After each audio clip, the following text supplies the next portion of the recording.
Sud Radio, la France dans tous ses états, les perles du jour. Médecins du Monde alerte aujourd'hui sur le quotidien et les conditions de travail des livreurs à vélo.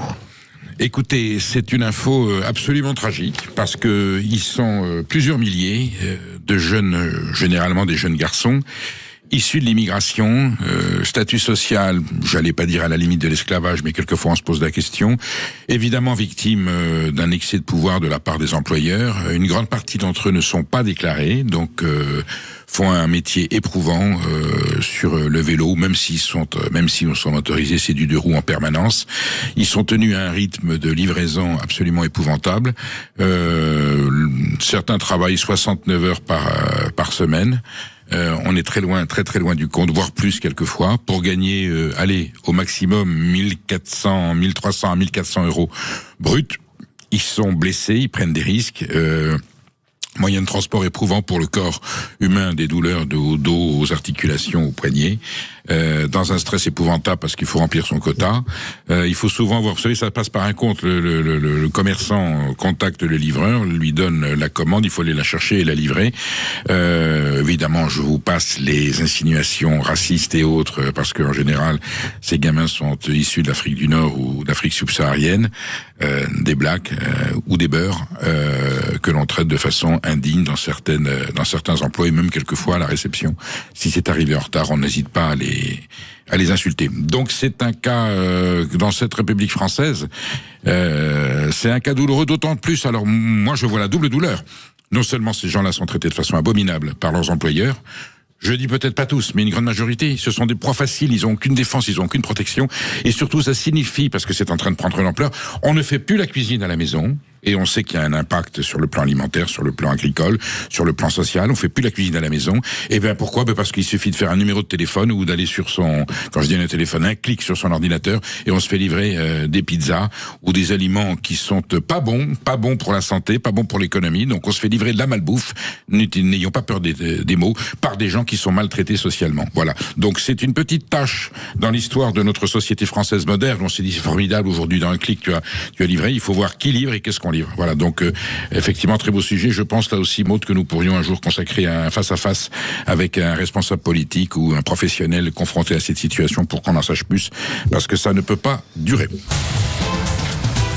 L'information que tout le monde attendait est enfin tombée. Céline Dion est bien de retour. C'est sûr que c'est Céline Dion, hein, c'est pas un hologramme. C'est sûr, on passe d'un sujet à l'autre sans transition, c'est un peu dur. Mais j'ai écouté hier soir, j'avais un tout petit peu la chair de poule. Cette femme mais ça valait le coup d'attendre quand même.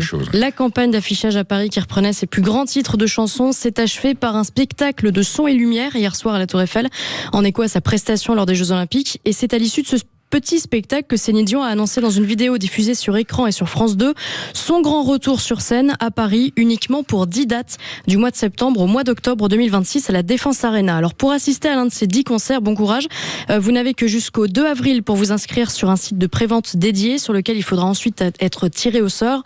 Et si vous ne parvenez pas à obtenir des places par les préventes, une mise en vente générale aura lieu à partir du 10 avril. D'après des informations du Parisien, la nouvelle tournée de Céline Dion serait accompagnée de la sortie d'une chanson inédite d'ici quelques semaines en duo avec Jean-Jacques Goldman. Le grand retour, 2 annonces en une. Franchement, ça fait plaisir. Et ça a rendu les fans de Céline Dion complètement hystériques. Certains sont prêts à débourser des milliers d'euros pour venir la voir.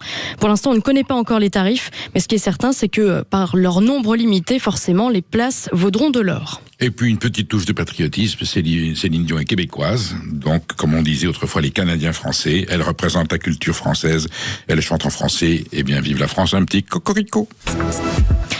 Un dealer avait trouvé la solution pour ne pas se faire prendre lorsqu'il livrait sa drogue. Il a finalement été arrêté. Mais oui, mais que n'y a-t-on pensé avant? On met les gosses dans la bagnole. Tu vas livrer ta schnouf, hein? Tu mets les enfants dans la voiture.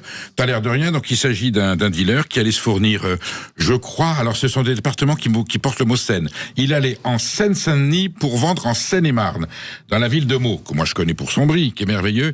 Eh ben vous avez de la cocaïne à Meaux qui vient en direct importer sorti directement de Seine-Saint-Denis, du 9-3, avec les enfants dans la voiture. Mais c'est formidable comme couverture, ça s'appelait une couverture autrefois. Vous savez, aujourd'hui, il y a même des mouvements terroristes qui ils font leur QG sous des hôpitaux ou sous des écoles en disant ils oseront pas tirer. Ben si, quelquefois on l'a vu en Iran, il y a même un missile qui est tombé sur une école maternelle. Et là, on se couvre avec la famille, l'épouse et les enfants. Finalement, les policiers, au bout de beaucoup d'investigations, ont fini par mettre la main sur ce dealer. Ils ont compris que les enfants n'étaient qu'une couverture. Bien entendu, il a été arrêté pour narcotrafic de stupéfiants et pour délaissement des enfants, puisque pendant qu'ils allaient faire leur activité commerciale, on laissait les gosses dans la voiture. J'espère que c'était pas au mois d'août, par 35 degrés à l'ombre, et la maman aussi a été condamnée puisqu'elle était complice. On manque pas d'imagination dans le narcotrafic, mais utiliser les enfants, il faudra goûter le brie fourré à la coque. Oui. Ça doit être une nouvelle tradition là, parce que le petit mélange Seine-Saint-Denis, Seine-et-Marne là. Alors pas mal. On peut mettre de la truffe dans le brie, ce que je dénonce parce qu'on dénature le goût du fromage, mais avec des produits stupéfiants. Si le brie devenait stupéfiant, vous vous rendez compte? Un bidonville en plein Paris, ce sera, s'il l'accepte, l'un des nombreux chantiers du nouveau maire Emmanuel Grégoire. Alors, la précédente municipalité, dirigée par Madame Anne Hidalgo, en bonne entente avec la préfecture de police, à l'époque, c'était Monsieur Nunez, l'actuel ministre de l'Intérieur qui était préfet de police. Ils étaient parvenus quand même à nettoyer, et je dis ça en termes tout à fait techniques, nettoyer les contours parisiens où il y avait effectivement beaucoup de campements illicites et de bidonvilles, qui est quand même le symptôme d'une de dégradation de la réalité économique et sociale d'un pays. J'en ai vu là, moi-même, je suis allé les voir à la sortie des autoroutes, mais c'est stupéfiant. On se croirait dans des pays vraiment on dit plus qu'Armande, on est dans les pays émergents. On avait cette réalité là en France. Un bidonville, on va appeler ça comme ça, est en train de se reconstituer entre le périphérique et la porte d'Aubervilliers, avec des Roms qui sont venus se rassembler ici. Et évidemment, ça commence par 1 ou 2, 3 cabanes, et puis aujourd'hui, ça prend des proportions terribles. Donc ça veut dire que on fait juste un coup d'éclat pour prendre des mesures en évitant que ça se reproduise, et ça se reproduit quand même. Donc il y a un grand manquement au niveau et de la municipalité de Paris et de la préfecture de police. Donc écoutez, ces messieurs qui viennent d'arriver, franchement, monsieur Emmanuel Grégoire, je crois qu'il est très très attaché au problème et très très soucieux du périscolaire, et il a raison parce que c'est grave, mais voilà, qui surveille aussi le périphérique parce que sont en train de se reconstituer des situations qui sont pas conformes aux valeurs de la République. Un maire RN du Pas-de-Calais, Assemblée nationale, fraîchement élu, a pris une première décision symbolique pour débuter sa mandature. Il a retiré une effigie, je crois, c'est ça? Elle a retiré. Et Rima Hassan ne va pas aimer. Quelques jours après son installation au poste de maire de Grenay, Daisy Duvaux a fait retirer une plaque en hommage à Georges Ibrahim Abdallah, militant libanais pro-palestinien, libéré au mois de juillet dernier après près de 40 ans de prison. Il avait été condamné à la réclusion criminelle à perpétuité en 87 pour complicité dans l'assassinat à Paris de 2 diplomates, un Américain et un Israélien, et pour tentative d'assassinat. Son nom est par ailleurs associé à plusieurs attentats. Bref, pas un enfant de cœur, mais une idole de la France insoumise qui s'était vivement félicitée de sa libération l'an dernier. Grenay, c'est une petite commune du Pas-de-Calais qui fait partie des conquêtes du Rassemblement national dans le département. Daisy Duvaux y a battu la maire sortante communiste, Christelle Buissette, qui avait donc fait de Georges Ibrahim Abdallah un citoyen d'honneur de la commune et posé un panneau en son honneur. Un panneau qui a donc été retiré ce lundi matin. Sur X, le député du Rassemblement national Bruno Bilde s'en est félicité en déclarant que faire d'un terroriste condamné par la justice française une figure à célébrer était une honte, une faute morale et une insulte à la mémoire des victimes.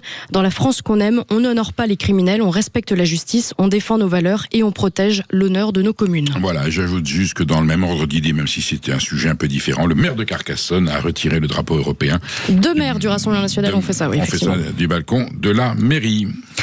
Les Juifs de France ont-ils raison de ne plus se sentir en sécurité et d'aller vivre ou de retourner vivre en Israël? On en parle dans un tout petit instant avec Pierre Martinet. Vous restez bien avec nous sur Sud Radio et vous n'hésitez pas à nous appeler au 0826 300 300. À tout de suite.